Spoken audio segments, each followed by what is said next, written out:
Good morning students, good morning friends. आज हमारी electric field की सेकंड क्लास है। ये इलेक्ट्रिक फील्ड लेक्चर नंबर 2। कल हमारी पहली क्लास हुई थी। पहली क्लास में हम लोगों ने देखा था कि इलेक्ट्रिक फील्ड क्या होता है। हम लोगों ने इसको समझा था कि इलेक्ट्रिक फील्ड क्या होता है, और हम लोगों ने एक बार ये देखी थी कि इलेक्ट्रिक फील्ड का डेफिनेशन क्या होता है, इलेक्ट्रिक फील्ड का फॉर्मूला क्या होता है, इलेक्ट्रिक फील्ड एक्चुअल में क्या होता है, ये सब हम लोगों ने देखा था। इलेक्ट्रिक फील्ड की डायरेक्शन क्या होती है, ये भी हम लोगों ने देखी थी। आज हम लोग इससे आगे बढ़ने जा रहे हैं। आज हम लोग देखने जा रहे हैं कि अगर किसी चार्ज को, अगर कोई चार्ज है, एक सिंगल चार्ज है, अगर उसको किसी इलेक्ट्रिक फील्ड में रखा जाता है तो क्या वो फोर्स एक्सपीरियंस करेगा। अगर वो फोर्स एक्सपीरियंस करेगा तो किस डायरेक्शन में करेगा, उससे रिलेटेड कुछ न्यूमेरिकल, और फिर आगे ऐसे ऐसे हम लोग आज बढ़ेंगे। ठीक है, कल मुझे उम्मीद है आप लोगों को कल की क्लास समझ में आई होगी। आज हम लोग आगे चलते हैं। कल हम लोगों ने ये देखा था कि इलेक्ट्रिक फील्ड कैसी क्वांटिटी है। इलेक्ट्रिक फील्ड एक वेक्टर क्वांटिटी है, और इसको किससे डिनोट कर रहे हैं हम लोग, we are denoting electric field by E. और E इज इक्वल टू क्या था, limit Q not tends to 0 F upon Q not. ठीक है, F क्या है, F क्या है, दो चार्ज के बीच में इलेक्ट्रोस्टैटिक फोर्स। कल मैंने आप लोगों को बताया था कि अगर किसी चार्ज की वजह से इलेक्ट्रिक फील्ड निकालना वाली एक चार्ज है Q, इस चार्ज की वजह से आपको इलेक्ट्रिक फील्ड कैलकुलेट करना है। इससे r डिस्टेंस पर एक पॉइंट है P, आपको ये कैलकुलेट करना है कि इससे r डिस्टेंस पर जो पॉइंट P है वहां पर इस कैपिटल Q की वजह से क्या इलेक्ट्रिक फील्ड होगा। तो जहां पर आपको इलेक्ट्रिक फील्ड कैलकुलेट करना है वहां आप क्या रखेंगे, एक पॉजिटिव टेस्ट चार्ज रखेंगे Q nought. We will put a positive test charge Q nought at that point, and then we will calculate the electrostatic force in both charges. The electrostatic force will be Q naught upon R square. Everybody knows that. And now if we divide that electrostatic force by the test charge, we will get the electric field. Then Q naught upon R square. Q naught cancel. It is KQ upon R square. क्या हम लोग इसमें बाद में भी आएंगे।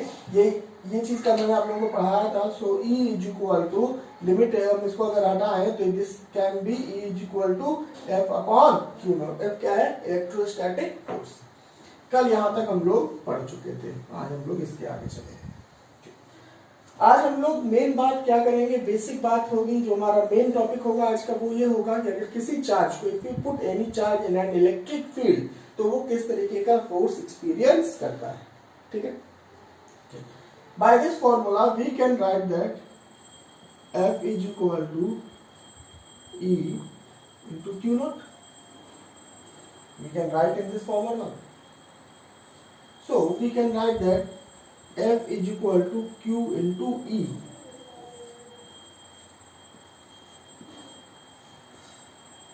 E is electric field. मैं फिर से लिख दे रहा हूँ।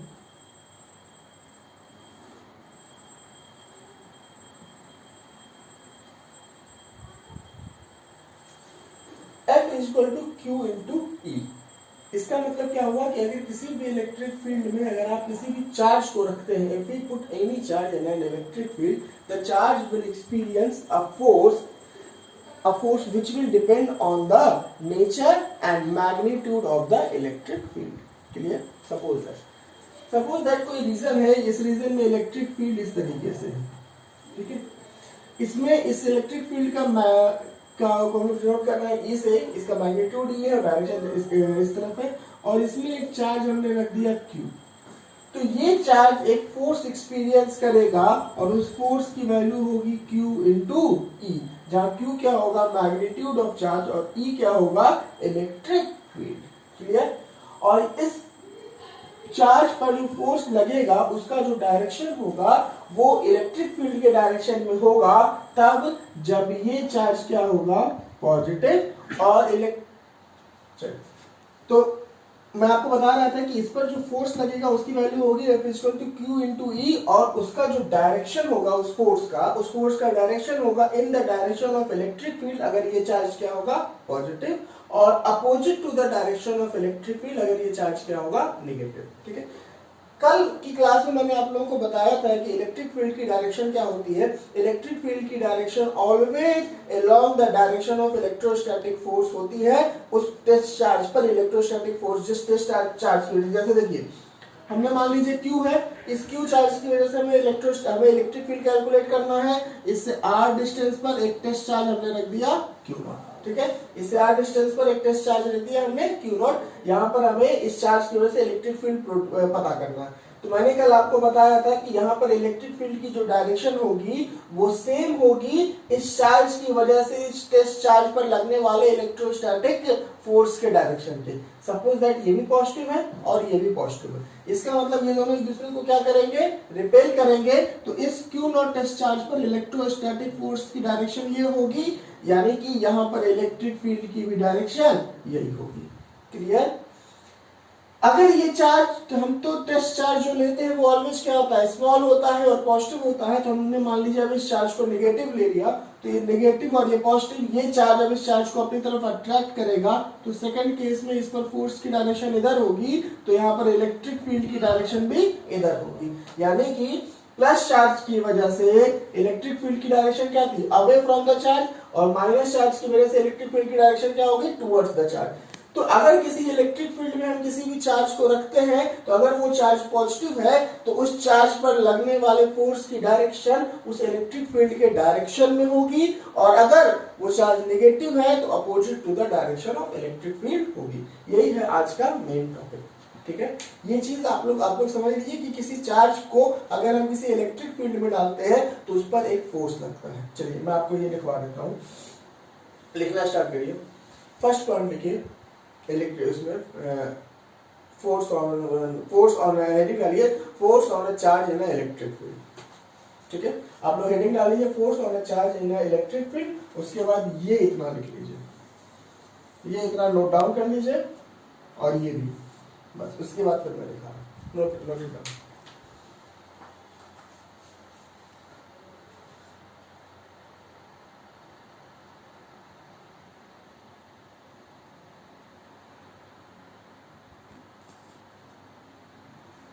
हो गया? चलो, आई होप आपका ये नोट डाउन हो गया होगा। अब हम लोग आगे चलते हैं।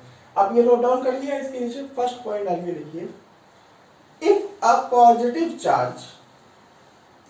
Positive charge placed in a electric field then it will experience a force in the direction of electric field। ठीक है, क्या कहा कि अगर किसी पॉजिटिव चार्ज को किसी इलेक्ट्रिक फील्ड में रखा जाए। अच्छा, यहाँ पर बार बार मेंशन करने की जरूरत नहीं है, क्योंकि कल मैंने आपको बताया था कि हम लोग जो पढ़ रहे हैं वो कैसी पढ़ रहे हैं, uniform electric field, non uniform की बात नहीं कर रहे। तो बार बार यूनिफॉर्म इलेक्ट्रिक फील्ड मेंशन करना कोई बहुत जरूरी नहीं है, ठीक है। अगर मैं इलेक्ट्रिक फील्ड कह रहा हूँ तो उसका मतलब है यूनिफॉर्म, मैं नॉन यूनिफॉर्म की बात नहीं कर रहा। मैंने कहा कि positive charge placed in an electric field, then it will experience a force along the direction of electric field, ठीक है। Second point, if we put a negative charge in the electric field, then it will experience a force in the direction opposite to the electric field। तो मैं आपको definition लिखवा रहा था, definition दोबारा लिख लीजिए कि if a negative test charge, background में बहुत आवाज थी इस वजह से रोकना पड़ा, बहुत डिस्टर्बेंस हो रहा है पीछे। मैं क्या लिखवा रहा था, if a negative charge is placed in a electric field, then it will experience a force along the direction opposite to electric field, ठीक। इसका मतलब क्या हुआ कि अगर आपने किसी पॉजिटिव चार्ज को इलेक्ट्रिक फील्ड में रखा है, कैसे किस चार्ज को रखा है, पॉजिटिव, तो इस पर जो फोर्स लगेगा वो क्या होगा, along the line, along the direction of electric field, इस पर जो फोर्स लगेगा उसकी डायरेक्शन क्या होगी, same as the direction of electric field. लेकिन अगर किसी निगेटिव चार्ज को रखा है तो उस पर जो फोर्स लगेगा उसकी डायरेक्शन क्या होगी, opposite to the direction of electric field. मतलब प्लस चार्ज पर फोर्स लगेगा तो किस डायरेक्शन में जाएगा, किस डायरेक्शन में मूव करेगा, along the direction of electric field, और अगर नेगेटिव चार्ज को रखा है तो किस डायरेक्शन में मूव करेगा, along the direction of opposite to the electric field। और दोनों केस में फोर्स का मैग्नीट्यूड क्या होगा, F equal to Q into E, जहाँ Q क्या है, मैग्नीट्यूड ऑफ चार्ज, और E क्या है, इलेक्ट्रिक फील्ड। समझ में आया, ठीक है, इसको बना लीजिए, ये डायग्राम मैंने थोड़ा गंदे तरीके से बनाया, आप अच्छे तरीके से बना लीजिए, समझ में आ जाएगा।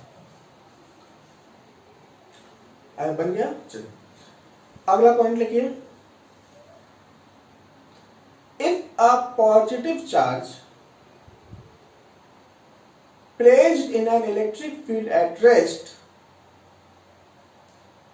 if a positive charge placed in an electric field at rest, it will move along the direction of electric field. If a positive charge is placed at rest in an electric field, it will move along the direction of electric field. इसका मतलब क्या होगा, इस चीज को समझिए। देखिए मैं फिर से बना रहा हूँ,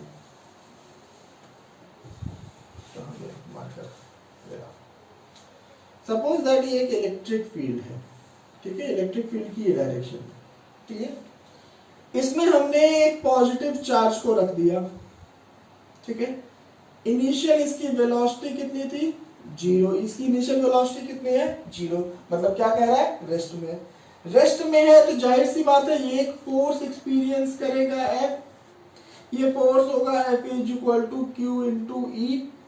मान लिया ये चार्ज है, मान लिया इसका मास कितना है m, इसका मास कितना है m, अब m मास का है, इस पर फोर्स लग रहा है तो जाहिर सी बात है इसमें एक्सेलरेशन आएगा।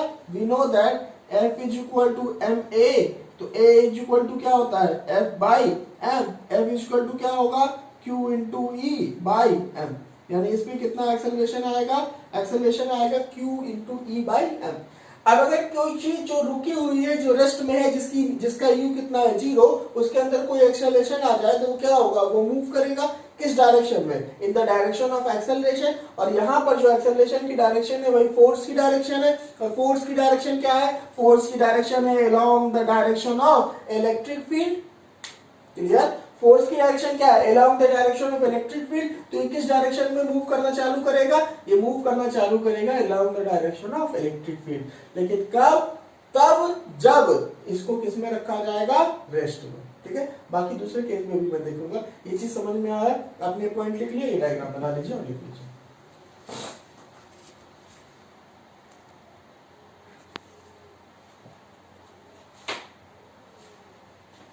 हो गया, चलिए next case, if a negative charge, लिखना शुरू करिए, if a negative charge is placed in an electric field at rest, then it will move in the direction opposite to the electric field। मैं फिर से बोल रहा हूं, if a negative charge is placed in an electric field at rest, then it will move along the direction opposite to the electric field। मतलब अगर किसी negative charge को आपने एट रेस्ट, यानी रेस्ट मतलब 0, जो उसकी इनिशियल वेलोसिटी 0 हो, उस समय किसी नेगेटिव चार्ज को किसी इलेक्ट्रिक फील्ड में रखा है तो वो मूव करेगा किस डायरेक्शन में, opposite to the direction of electric field. मैं फिर से बनाता हूं, ध्यान से देखिए, ये था पहला केस, ये था दूसरा केस।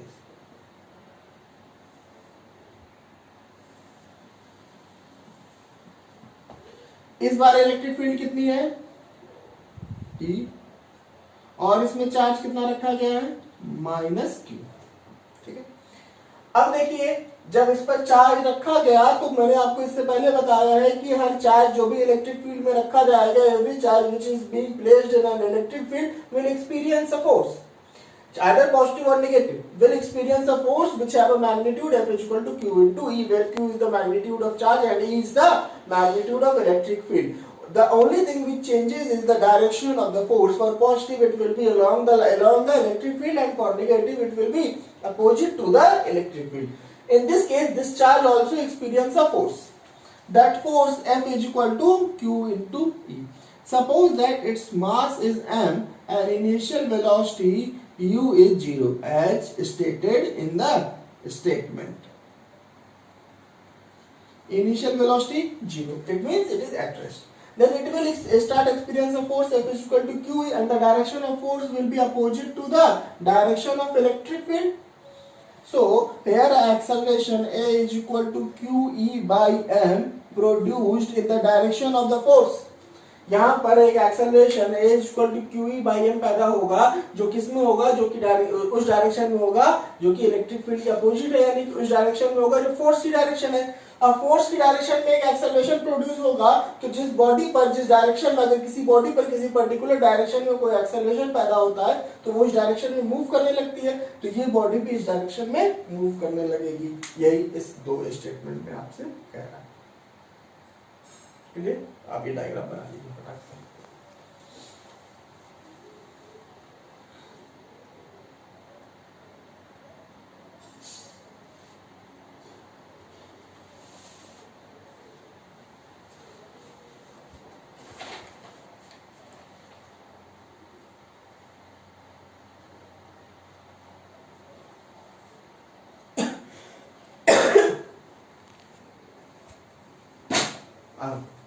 बन गया? चलिए, ये तो केस हो गया। अब ये था किसी भी चार्ज पर लगने वाला, किसी भी चार्ज को अगर इलेक्ट्रिक फील्ड में रखा जाए तो उस पर लगने वाला फोर्स, उसका मैग्नीट्यूड, उसका डायरेक्शन। तो डायरेक्शन क्या होगा? डायरेक्शन डिपेंड करेगा चार्ज के नेचर पर कि चार्ज पॉजिटिव है या चार्ज नेगेटिव है। पॉजिटिव होगा तो फोर्स की डायरेक्शन अलग होगी, नेगेटिव होगा तो फोर्स की डायरेक्शन अलग होगी। ठीक है, आइए आज हम इस पर एक न्यूमेरिकल करते हैं। सबसे पहले थोड़ा सा बेसिक क्वेश्चंस करते हैं। सपोज दैट एक इलेक्ट्रिक फील्ड है, ठीक है, जिसकी वैल्यू है E is equal to 20 newton per coulomb, जिसकी वैल्यू है E is equal to 20 newton per coulomb. इसमें एक पॉजिटिव चार्ज Q रख दिया गया, जिसमें एक पॉजिटिव चार्ज Q रख दिया गया, जिसकी वैल्यू है 2 नैनो कूलम। ठीक है, तो पूछ रहा है कि इस चार्ज पर कितना फोर्स लगेगा और किस डायरेक्शन में लगेगा। तो ये डायग्राम बना लीजिए, आपको क्वेश्चन कराते हैं।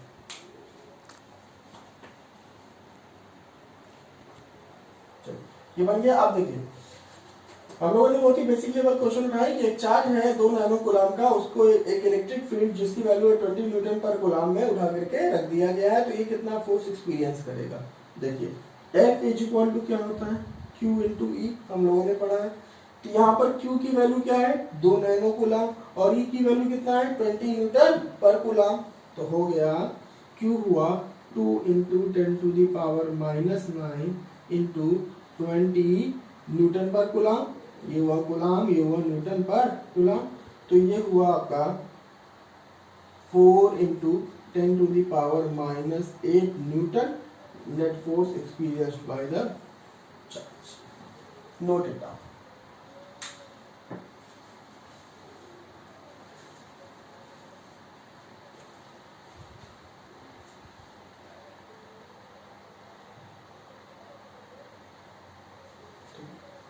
हो गया नोट डाउन? चलिए, next question. Calculate, write down the question. Calculate the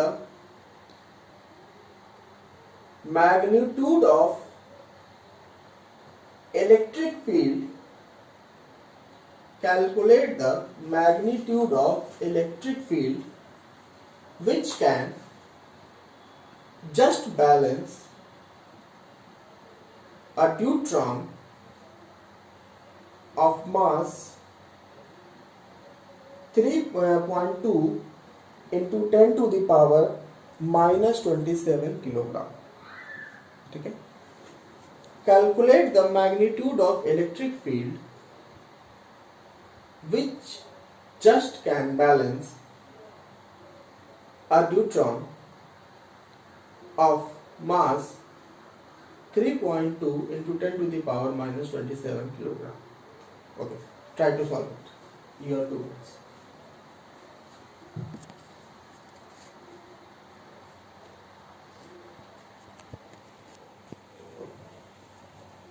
मैंने आपसे अभी क्वेश्चन लिखाया कि एक ड्यूट्रॉन है, ठीक है, जिसका मास कितना है 3.2 into 10 to the power minus 27 kilogram. इसको जस्ट बैलेंस करने के लिए कितने इलेक्ट्रिक फील्ड की जरूरत होगी, इसका मैग्नीट्यूड हमें कैलकुलेट करना है. ठीक है, चलिए. जाहिर सी बात है, ये अगर नीचे जाएगा यानी कि कहीं अगर हवा में लटका है तो mg फोर्स इस पर नीचे लगेगा और इसको बैलेंस करने के लिए एक QE फोर्स ऊपर लगना चाहिए. तो हम यहाँ अगर ये बैलेंस होगा तो we can write that QE is equal to mg. So Q is equal to, हमें E निकालना है ना, sorry we have to calculate E. तो E is equal to mg by Q. E is equal to mg by Q. So here E will be mass 3.2 into 10 to the power minus 27 into G 10 upon Q. Q means charge. Charge will be 1.6 into 10 to the power minus 19. Solve it and you will get the 3.2 into 10 to the power minus 26 into 10 to the power plus 19 upon 1.6. तो ये हो जाएगा 2 into 10 to the power minus 26 और plus 19, 16 और 10 गया, 26 में से 10 गया 16, 16 में से 9 गया 7 न्यूटन पर कूलम.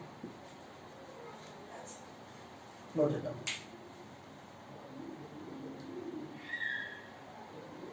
ठीक है, तो आइए हम लोगों ने ये 2 क्वेश्चन किए जो बहुत ही बेसिक लेवल के थे. कल हम लोग इसके आगे पढ़ाई करेंगे. कल हम लोग देखेंगे कि चार्ज डिस्ट्रीब्यूशन क्या होता है. ठीक है, चार्ज डिस्ट्रीब्यूशन किसे कहते हैं. मतलब जैसे देखिए बहुत तरह की सरफेसेस होती हैं. लीनियर मतलब जो एक स्ट्रेट लाइन हो, 1 डायमेंशनल. प्लेनर मतलब एक प्लेन हो, 2 डायमेंशनल. या फिर वॉल्यूमेट्रिक मतलब 3 डायमेंशनल, एक्स वाई जेड तीनों हो. तो हर सरफेस पर अगर हर क्या नाम है, लीनियर, आपका प्लेनर और वॉल्यूमेट्रिक, अगर हम चार्ज डिस्ट्रीब्यूट करें, चार्ज डिस्ट्रीब्यूट का मतलब अगर एक एल लेंथ की रॉड है और उस पूरे एल लेंथ पर अगर हमने क्यू चार्ज डिस्ट्रीब्यूट किया है तो पर यूनिट लेंथ पे कितना चार्ज आएगा, ये सब कल हम लोग देखेंगे. और कल हम लोग देखेंगे कि एक स्ट्रेट लाइन की वजह से, एक सर्कुलर लूप की वजह से, एक चार्ज डिस्ट्रीब्यूशन की वजह से, यूनिफॉर्म चार्ज डिस्ट्रीब्यूशन की वजह से जो नेट इलेक्ट्रिक फील्ड किसी एक पॉइंट पर आता है वो कितना होता है. कल इसके आगे भी 1-2 न्यूमेरिकल मैं आप लोगों को देने वाला हूँ. आप लोगों के सीट में आप लोग समझ गए होंगे ये कैसे लगाया जाएगा. Okay, thank you for today.